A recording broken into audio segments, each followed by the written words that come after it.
My name is still Andrew Phelps, and I am still the director of the Oregon Office of Emergency Management. Day's not over. This morning, I'd like to share an update on House Bill 2687, which created the Resiliency Grant Fund, and our progress in developing the rule and application materials in advance of the bond sale that will fund that grant fund. A rulemaking draft has been finalized with input from a spectrum of potential applicants to include nonprofits, public safety, the emergency management community from across the state of Oregon.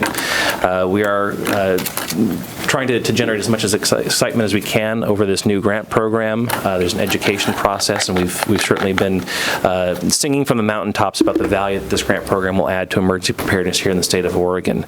We received local feedback on the initial equipment list that will be available through this grant program. We've shared this grant program on monthly calls with local emergency managers. We highlighted it during our Oregon Prepared Conference back in April. Whenever I get a chance to speak to community groups, I let them know that this is going to be an opportunity unique to the Office of Emergency Management and to them that will allow them to apply directly to us for equipment to help them prepare their communities for whatever bad day may lie ahead. And we also have featured this grant program on our weekly watch report, which gets disseminated far and wide throughout the state. The application for the grant program is in development, again, with stakeholder input and review, and we anticipate a 30-day application period beginning in November.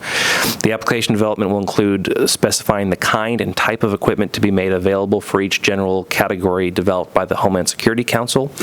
We will use National Incident Management System, or NIMS, typed requirement when available, but we want to be as specific as possible in the grant application so applicants know exactly what it is they're getting. For example, a specific water purification system will be identified that may say a dual axle reverse osmosis, ISO 9001 standard compliant, 40,000 gallon per day water purification system. That's the level of granularity we want to get to ensure a couple of things.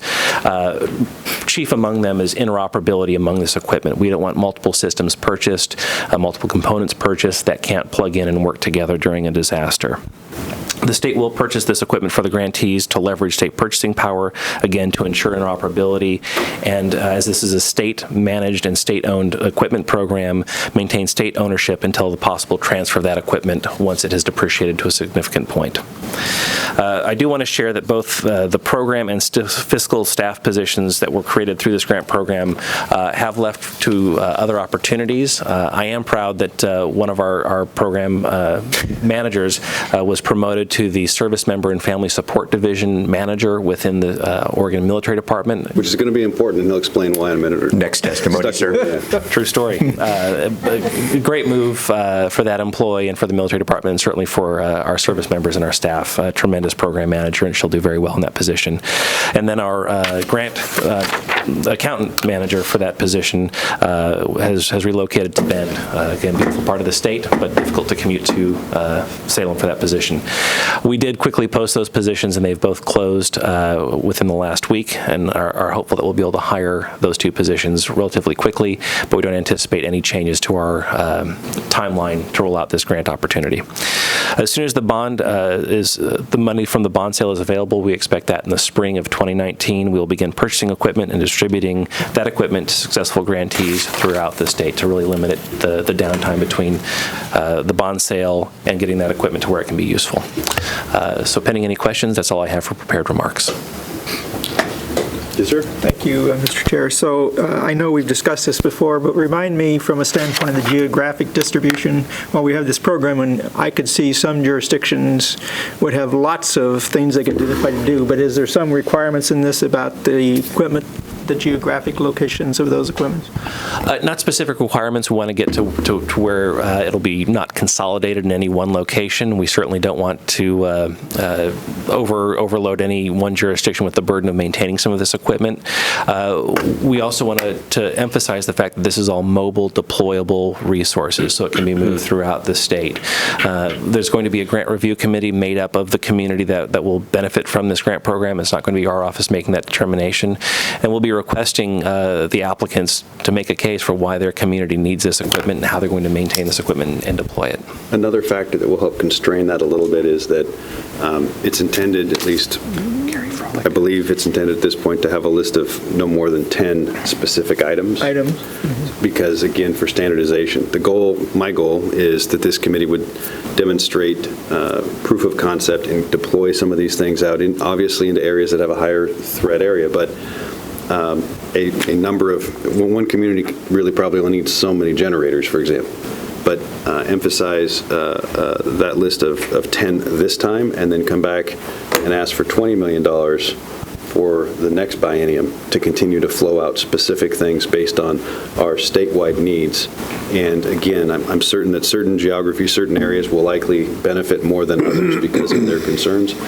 But the communication process and the grant application process, I think, is going to try to make sure that it's a fair opportunity for every community to have that chance. And they have to have capacity to not just get it, but maintain it. That's the other thing. Yeah, and thank you, Mr. Chair, for that. My concern remains, most of this summer I spent traveling the state, and we're a very diverse state, and in some cases a lot of space in between. And while I realize the level of risk in some places isn't the same, there's still things. So I think I appreciate the approach, the 10, and then we'll take a look at how we do that. But ultimately I want to make sure that even those areas that don't have the same risk, but have some risk, Sure. that equipment's close, because getting it from here to Eastern Oregon in a timely fashion isn't the best approach. Rep. Lively, Chair Evans, I agree wholeheartedly. There's actually, I would love to share this with this committee if I could real briefly. Oregon Department of Transportation has included an identifier on everyone's driver's license as to whether or not they're in a risk area. If it says Oregon on your driver's license, you are in fact in a risk area. So we want to make sure that we're getting this equipment out across the state to address a myriad of hazards, not just a Cascadia earthquake or tsunami. Thank you. Okay. All right. Any other questions on this? Basically, We're in a risk area. wherever you live in Oregon, you could have forest fires, you could have floods. You could, right. Just want to make sure I'm living in the right place. All right. Representative Post, discussion up. Okay. Any other